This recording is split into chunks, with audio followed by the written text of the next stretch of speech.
Nuestra selección ha tocado fondo. Sí, de nuevo. Cólera, desazón y tristeza fueron los adjetivos más repetidos por la gente, los hinchas, la prensa, específicamente la brutality. Ahí en Montevideo, ¿no? En el mejor hotel, con los que votaron a favor de ti. La debacle del fútbol es tu culpa. Por eso estamos así, ¿no? De 10 van 7, no vamos, por tus pésimas decisiones. Luego de ver cómo cada partido no tenía mínimamente una luz de esperanza. Es así como sacamos del baúl a la famosa calculadora, siendo esta la más manoseada para las últimas fechas de las eliminatorias. ¿Cuál fue el final? Evidentemente el inevitable. Y si no fuera por el país sureño, ese Chile, estaríamos últimos en el proceso clasificatorio más fácil en la historia de Sudamérica. Por tal motivo, he recopilado algunos episodios que son vitales para entender por qué nuestra querida selección peruana es una mierda.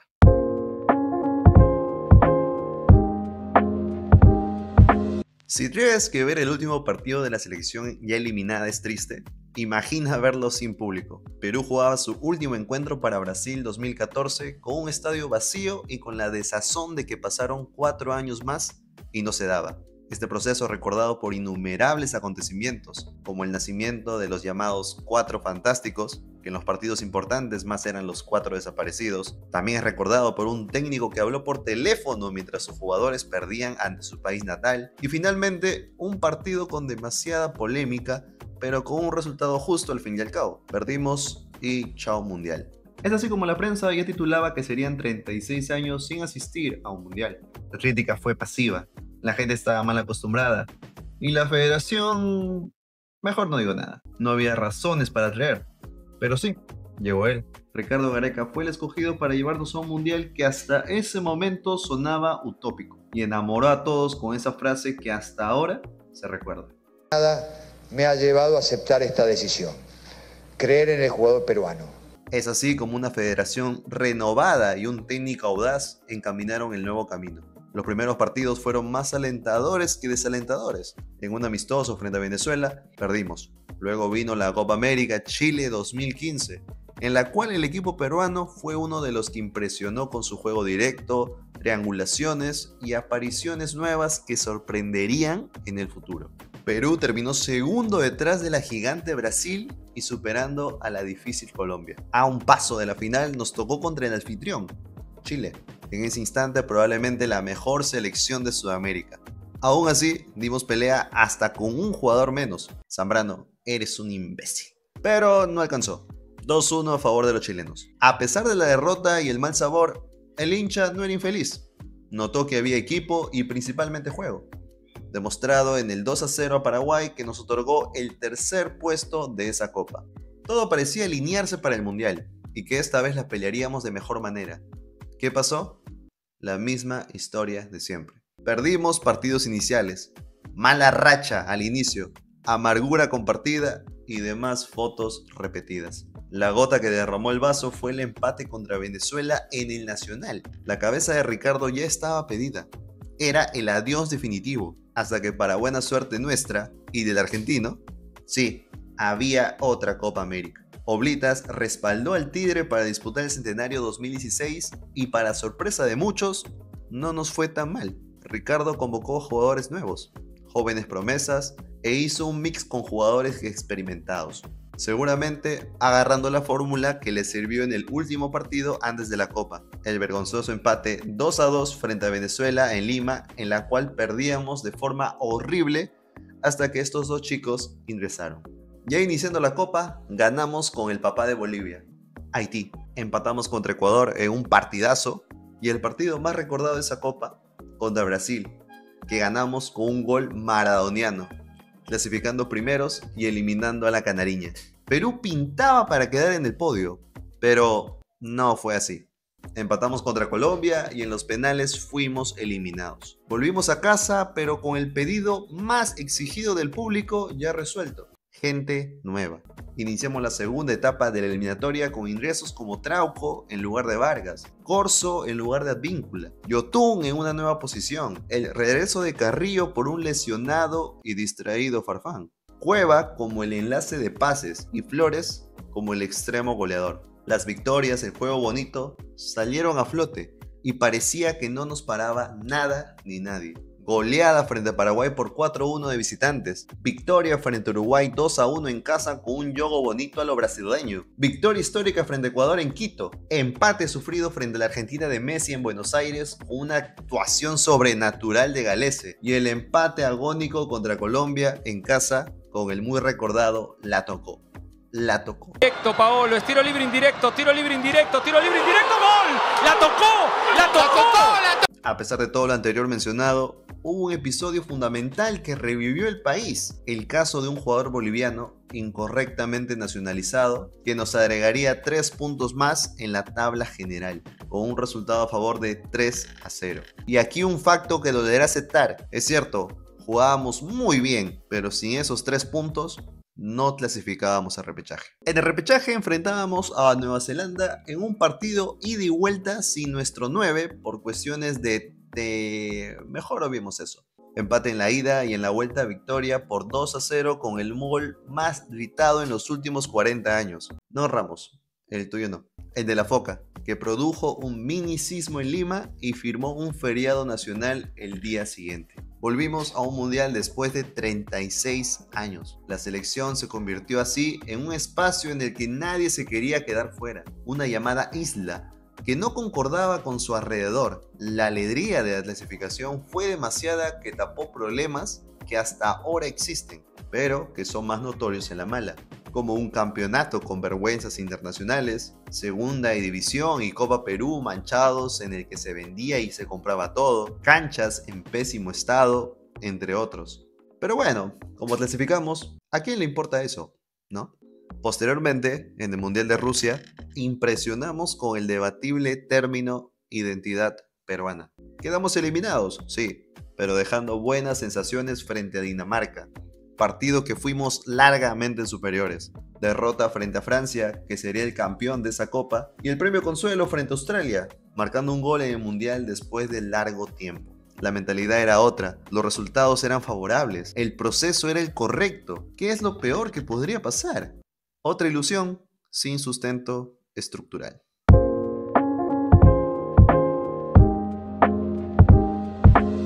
Perú alcanzó la final de la Copa América clasificando como tercero en su grupo. Enfrentábamos al local en un partido con un pronóstico esperado, pero con la fe de que se podría llevar la victoria. Gol de Paolo Guerrero y ¿qué crees? Perdimos 3-1. La selección quedó segundo puesto, ocupando así su mejor posición en una Copa América desde Chile 2015.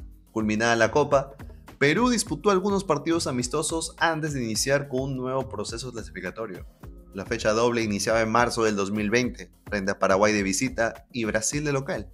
Partidos que se suspendieron y se jugaron en octubre por la pandemia del COVID-19. Frente al Guaraní empatamos 2-2 y frente a Brasil perdimos 4-2 en un partido re polémico. Bascuñán, te odio. Restaban 2 encuentros en el año para seguir con la expectativa a tope y a apuntar a otro ansiado repechaje. Un partido de visita y otro de local. Fuera de Lima no nos fue mal. Nos fue pésimo. Perdimos contra Chile 2-0. Y en Lima perdimos frente a Argentina 2-0. Y la prensa nacional e internacional no podía entender cómo el subcampeón de América había acabado penúltimo solo delante de Bolivia en las 4 primeras fechas. La preocupación estaba y aumentó más cuando en la primera fecha doble del 2021 perdimos 3-0 de local, la que sería la mayor goleada en la historia de las eliminatorias para la selección peruana de local. Perdimos y feo. Lo peor es que restaba un partido de visita en el que fuimos el menos favorito de los que jugaban de visitante. No había cómo ganarle a un equipo ecuatoriano que de local había goleado a Colombia y Uruguay. En el cálculo a nosotros nos meterían 15 goles. La lógica defraudó y Perú le ganó 2-1 a Ecuador. Un resultado que disfrazó lo anterior y permitió resolver dudas con un poco más de calma. Ricardo Gareca sabía que tenía mucho que resolver. Tal vez desearía a los dioses del fútbol otra Copa América para entablar un equipo más compenetrado y asociado. Y su deseo fue una realidad. La Copa América, que supuestamente se iba a jugar en 2 países diferentes, se jugó en el último país que se realizó. Perú jugó una de sus competencias favoritas y dejó buenas sensaciones futbolísticas y resolviendo dudas en el campo de juego. Esta copa consolidó a un volante más en la línea del medio campo Sergio Peña. Colocaría a Cueva en una posición nueva, de extremo casi interior, con más visión ofensiva y apoyo en la marca. Y la principal, resolveríamos la falta de un 9 con Gianluca Lapadula, que allí se convertiría en el centro delantero fijo en lo que restaba de las eliminatorias. Un cuarto lugar en la Copa, volviendo un podio y sobre todo con las preguntas resueltas. De vuelta a las eliminatorias y con la mirada cuesta arriba, teníamos que apuntar a sumar todos los puntos de local posibles. Y vaya que no decepcionamos. De los 5 partidos de local, no perdimos ninguno, sumando 11 puntos con 3 victorias y 2 empates. Y bajo todo pronóstico, sumamos 6 puntos de visita de 18 posibles. Uno ante Venezuela, con ese inolvidable abrazo entre padre e hijo, y el inolvidable barranquillazo con gol de la Oreja Flores para eliminar teóricamente a Colombia en su casa. Así llegamos a la última fecha siendo los favoritos a llevarnos nuevamente al repechaje.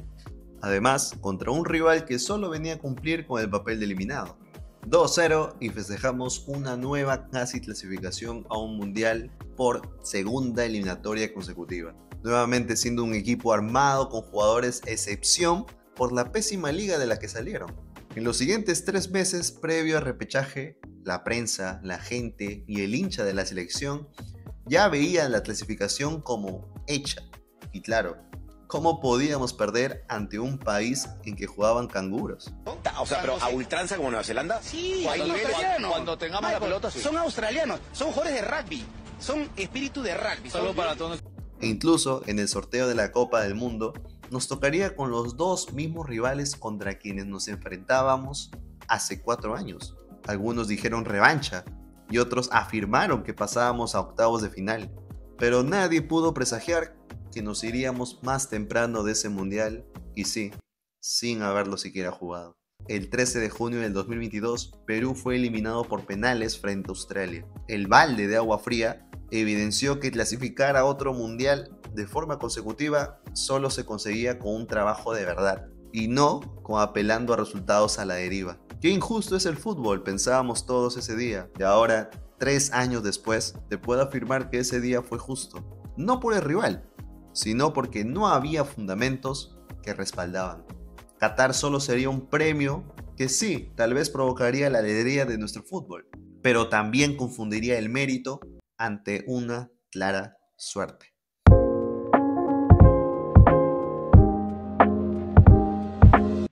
Y así como la vida continúa después de la muerte, la selección debía pensar en el futuro próximo, ya que veríamos el Mundial por televisión. Solo quedarían amistosos a disputar en lo que restaba del año 2022. Perú tuvo un gran problema. El técnico Ricardo Gareca terminaba su contrato con el país que había dirigido 7 años.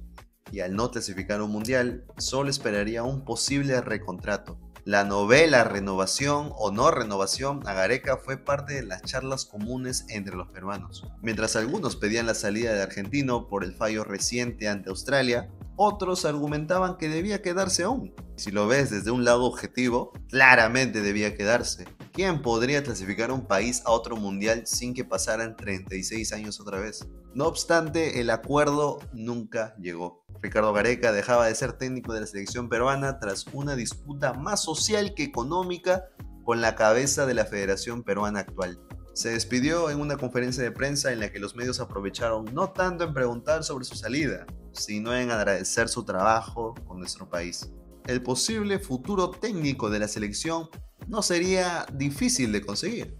Si lo ves desde fuera, la selección había clasificado a 2 repechajes consecutivos y había sido subcampeón de América al medio de estas. Nombres de entrenadores de un alto nivel se nombraron al azar y finalmente el elegido fue un peruano. Juan Reynoso asumió como técnico de la selección peruana por los próximos 4 años. Juan Carlos Obritas y Agustín Lozano presentaron al que supuestamente sería el Salvador y terminó siendo el villano más odiado del país. En los amistosos disputados antes del inicio clasificatorio, ya se notaba la mano del técnico con decisiones arbitrarias e incongruentes, imposición de un sistema más defensivo que ofensivo y declaraciones hipócritas a la prensa como si no se conociera su verdadero carácter. Las 6 primeras fechas fueron para el olvido. De 18 puntos posibles, solo sumamos 2. empatando contra Paraguay de visita y el peor resultado, empatamos contra Venezuela de local, marcando nuestro primer gol en las eliminatorias luego de disputar 6 fechas y, según la estadística, sin rematar al arco. Juan Reynoso fue despedido de la selección y no le otorgaron la posibilidad de recuperar el equipo en la Copa América a disputarse en el 2024 en Estados Unidos, posibilidad que sí le otorgaron a su antecesor, posiblemente por la nacionalidad que poseía. Luego de reuniones a escondidas del director deportivo con el técnico campeón con la U, Jorge Fossati fue el escogido para continuar con el proceso clasificatorio. Lamentablemente, su elección fue polémica por el modelo de juego de sus equipos, principalmente el sistema. Aún así, eso no importó. Escogieron a un técnico por escoger, y lo que mal inicia, mal termina. Disputó 4 amistosos contra rivales complicadísimos y no perdió ninguno. Estos rivales fueron Nicaragua, Dominicana, Paraguay y El Salvador. Vaya, qué difícil. La Copa América fue la gran oportunidad de empezar de cero, y así nos quedamos, en cero. No clasificamos a la siguiente ronda de la Copa América. Desastre total. Esto no sucedía desde 1995. Perú disputó 6 partidos más, 18 puntos posibles por jugar que podría colocarnos en una mejor posición culminando el año. Lamentablemente solo sumamos 5, siendo el partido fulminante ante Chile en casa, con la obligación de ganar ante un rival directo, y el que venía siendo uno de los peores del continente, y por si fuera poco, con nuestro ex en su banquillo. 0-0 y la ilusión se nos hacía esquiva. Jorge Fossati también fue destituido de la selección y el encargado de asumir fue Óscar Ibáñez, como interino, y que por buenos resultados se terminaría quedando hasta la última fecha de las eliminatorias. Por cómo venían las cosas, hasta el hincha más acérrimo de la selección no creía en una remontada. Y es que no era serio ni siquiera pensarlo. Quedaban partidos de local por disputar que si lo ganamos había una pequeña luz al final del túnel. Pero aquella luz se apagó luego del empate contra Ecuador en casa, en el que el rival festejó su clasificación y nosotros, mirada abajo, culminamos de la peor manera la eliminatoria más fácil de la historia. Perú terminó perdiendo sus 2 últimos partidos, sellando con sangre el penúltimo lugar con 12 puntos, en una clasificatoria que hasta Bolivia pudo aprovechar. Aquella selección que hace 7 años había disputado un mundial y que a la vez disputó una final de Copa América, quedó en el olvido. Ibáñez también fue despedido. 3 técnicos en el mismo proceso y ninguna solución encontrada. ¿Fueron ellos acaso los culpables? ¿O fueron ellos el blanco fácil para despistar la culpa? ¿Acaso exigimos demasiado a un país que no tiene materia prima para trabajar? ¿Que no encuentra jugadores con el talento suficiente para disputar un partido? ¿Realmente estamos en capacidad de exigir más a un equipo que toda la vida fue chico? ¿Y que su paso por Rusia, un subcampeonato de América y un nuevo repechaje fue solamente casualidad de un deporte que suele ser impostor? Aunque suene duro aceptarlo, nuestra selección peruana ahora es una mierda. No quiero ser pesimista, pero la realidad te marca que si pasaron 36 años sin asistir a un mundial, no dudes que pueden pasar otra vez. Somos cojudos, no nos pueden poner eterna chilena. Tienen que pelear Argentina o Uruguay, no nos pongan chilena, no me jodan.